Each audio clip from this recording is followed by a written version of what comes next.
Alhamdulillahirabbil alamin wassalatu wassalamu ala asyrafil anbiya'i wal mursalin wa ala alihi wa sahbihi ajmain.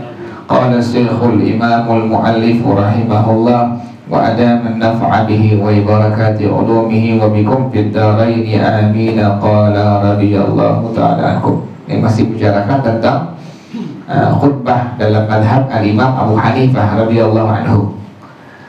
Imam Abu Hanifah, kalau seandainya ada orang yang khatib cuma bilang alhamdulillah atau subhanallah atau la ilaha illallah, cukup udah, kemudian dia duduk, maka cukup hukumnya sah khutbahnya.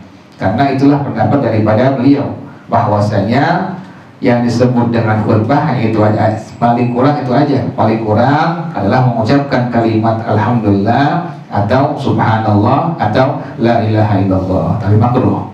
Ini pendapat daripada al-Imam Abu Hanifah. Nah, sementara waqala sahibani, berkata dua orang muridnya beliau, yaitu al-Imam Abu Yusuf Yaqub bin Ibrahim al-Kufi dan al-Imam Muhammad bin al-Hasan al-Syaibani radhiyallahu anhuma. Nah, dua murid Imam Abu Hanifah berpendapat la budda min dzikrin tawilin, wajib ada zikir yang panjang, yusamma khutbatan, yang dinamakan sebagai khutbah, wajib. Jadi beliau kedua ini adalah murid daripada al-Imam Abu Hanifah radhiyallahu anhu, mengatakan wajib khutbah itu yang disebut dengan khutbah adalah, yang disebut khutbah adalah min dzikrin tawilin, zikir yang panjang. Wa aqalluhu qadrut tasyahudi, paling kurang adalah sekadar tasyahud.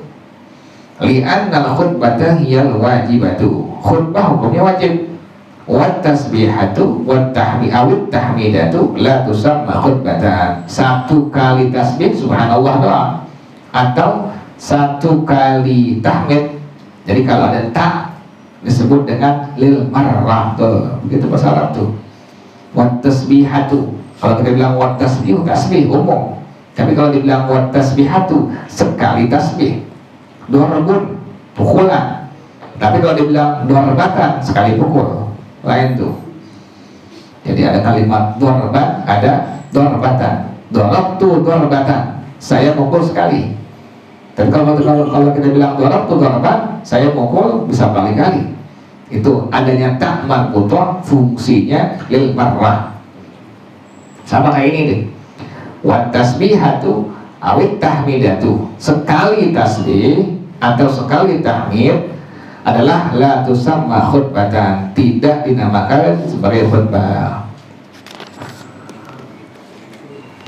Wa syurutul khutbati indal hanafiyati sittatun, syarat khutbah menurut al-imam, menurut ulama-ulama dalam madhab al-Imam Abu Hanifah radhiyallahu anhu, al-Hanafiyah atau al-Ahnaf adalah ulama-ulama dalam madhab al-Imam Abu Hanifah. Jadi ada asy-Syafi'iyah, berarti ulama-ulama dalam madhab al-Imam asy-Syafi'i. Ada al-Malikiyah, berarti ulama-ulama dalam madhab Imam Malik. Al-Hanabilah, berarti ulama-ulama bermadhab kepada Imam Ahmad bin Hanbal.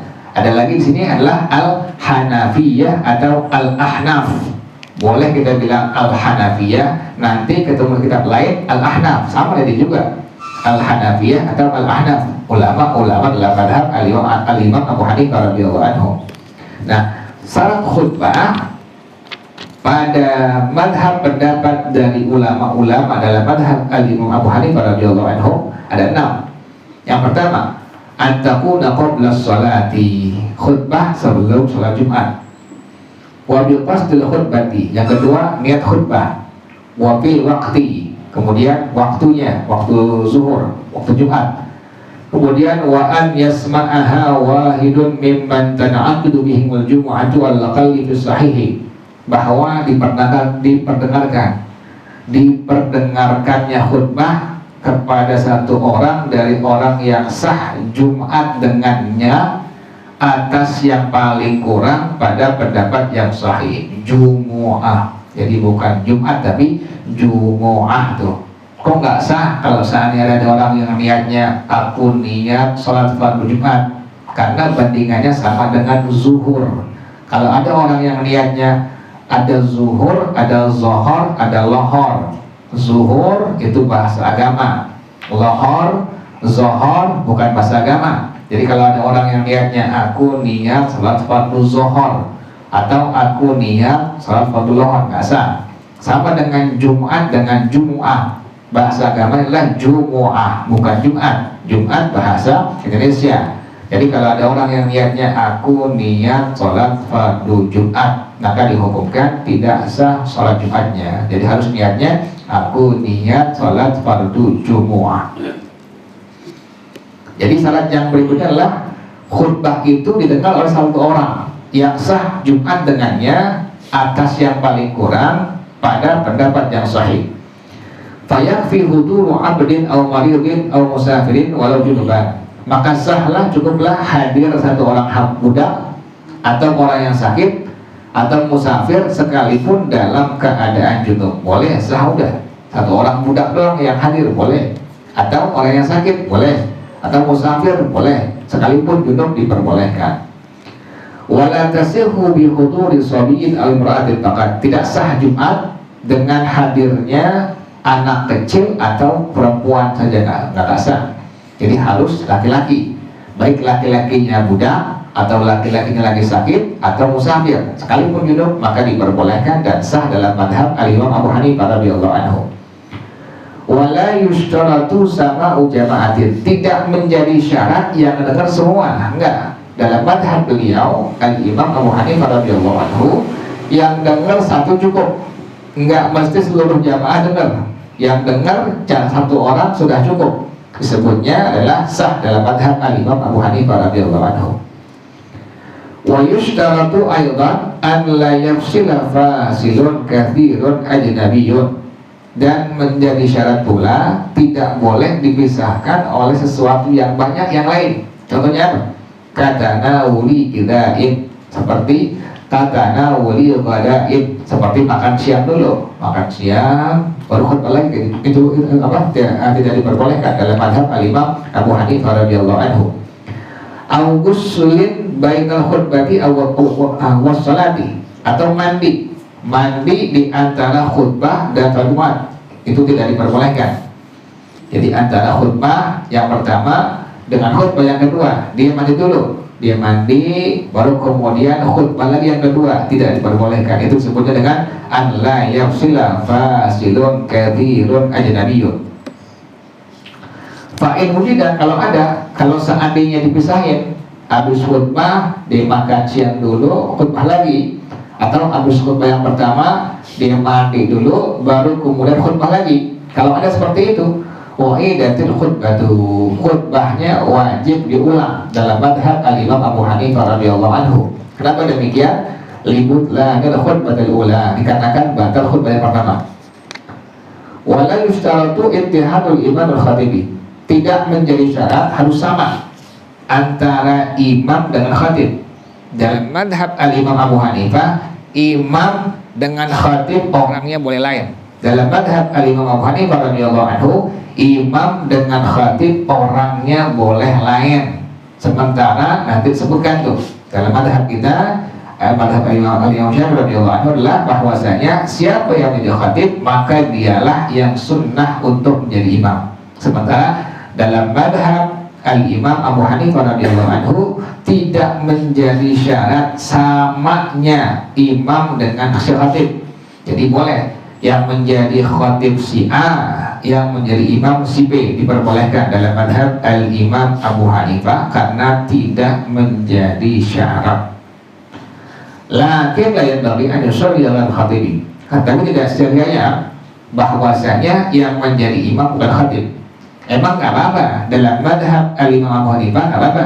Siapa yang dia khutbah jadi khatib, tidak apa-apa. Dia yang bukan jadi imam, tidak apa-apa. Tetapi tidak siogianya orang yang menjadi khatib tidak jadi imam, itu demikian. Artinya bagaimana? Lebih bagusnya menjadi imam, sekalipun dalam madhab al-Imam Abu Hanifah radhiyallahu anhu. Kenapa demikian? Li'annahuma kasyai'in wahidin, karena keduanya seperti sesaji wahidin, seperti satu bagian. Kasyai'in seperti satu bagian. Jadi imam khatib kasyai'in wahidin, seperti satu bagian. Wa ajazul khutbata, dan ulama-ulama dalam madhab al-Imam Abu Hanifah adalah memperbolehkan khutbah bil ghairil arabiyyati, tanpa bahasa Arab diperbolehkan. Khutbahnya tidak menggunakan bahasa Arab diperbolehkan. Walau liqalin 'alaiha, sekalipun orang yang padasnya. Sawaun akan al-qawmu araban au ghairahu, baik kaum itu adalah orang Arab atau bukan orang Arab. Jadi sekalipun demikian diperbolehkan dalam madhab al-Imam Abu Hanifah khutbah itu tidak menggunakan bahasa Arab sekalipun ini orang mampu menggunakan bahasa Arab, baik penduduk sekitar orang Arab atau bukan orang Arab. Jadi diperbolehkannya hanya dalam madhab al-Imam Abu Hanifah.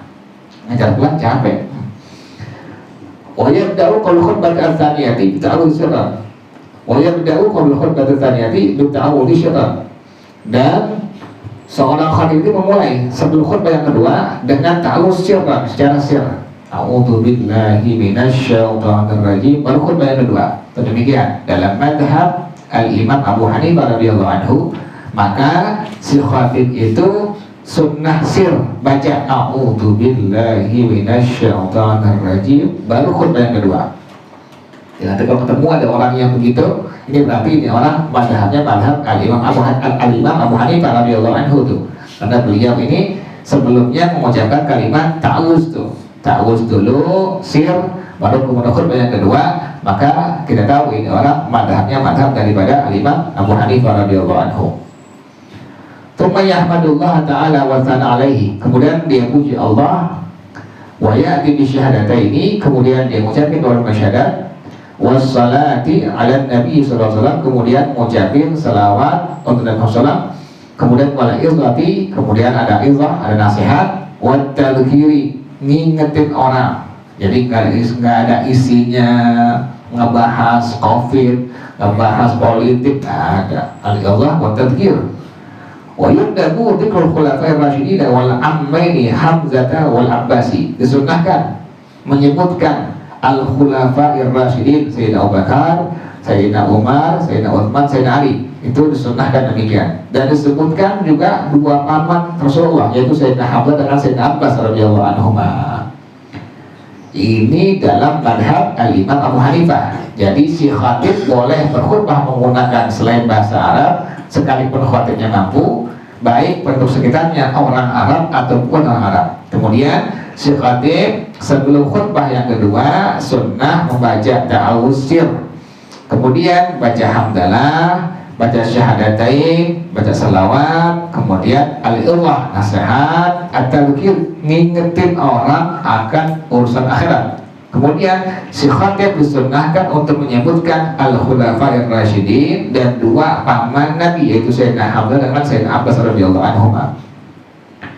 Wala yundamusu doa sultani, tidak disunnahkan mendoakan sultan, nggak ada kesunahan tuh untuk mendoakan pemerintah, raja, tidak disunnahkan dalam madhab al-Imam Abu Hanifah. Tetapi wajawazahu ba'duhum, sebagian ulama dalam madhab al-Imam Abu Hanifah perbolehkannya. Faqad thabata, dan sungguh ada hadis yang sahih, anna Abu Musa al-Asy'ariyah amiral Kufati da'a li Umar, bahwasanya Sayyidina Imam Abu Musa al-Asy'ari radhiyallahu anhu sebagai amirul Kufati, sebagai pejabat di kota Kufah, beliau da'a li Umar, mendoakan Sayyidina Umar radhiyallahu anhu. Nah, pernah kejadian tuh. Jadi sahabat Nabi yang bernama Sayyidina Musa al-Asy'ari, beliau sebagai pejabat, seorang pejabat di kota Kufah, pernah beliau berkhutbah, kemudian beliau mendoakan Sayyidina Umar radhiyallahu anhu. Wa yukrahu tahriman wasfuhu bima laysa bihi, dan dimakruhkan, makruh tahrim nggak boleh mensifatkan pemerintah dengan sesuatu yang dia nggak kerjain, nggak boleh tuh. Hukumnya makruh tahrim dalam madhab Al-Imam Abu Hanifah radhiyallahu anhu tidak diperbolehkan mensifatkan. Ketika bilang begini padahal bohong, itu tidak diperbolehkan tuh, tidak diperbolehkan makruh tahrim dalam madhab Al-Imam Abu Hanifah radhiyallahu anhu. Wallahu a'lam bis-shawab. Allahumma inni istawda'tuka ma qara'tu wa ma sami'tu fardhu ilayya 'inda hajati ilayhi. Sallallahu ala sayyidina Muhammadin wa ala alihi wa sahbihi wa sallam. Walhamdulillahi rabbil alamin. Subhanakallahumma wa bihamdika asyhadu an la ilaha illa anta astaghfiruka wa atubu ilaik. Alhamdulillah ala ni'amillah, alhamdulillah ala barakatillah, alhamdulillah hamdan yu'afi ni'amahu wa yukafi'u mazidah. Walhamdulillahi rabbil alamin. Ya Rasulullah salamun alaika ya rafi'a syani wa darajih. Ya Rasulullah salamun alaika ya rafi'a syani wa darajih. Ya Rasulullah salamun alaika ya rafi'a syani wa darajih. Allahumma salli wa sallim wa barik alaihi wa ala alihi.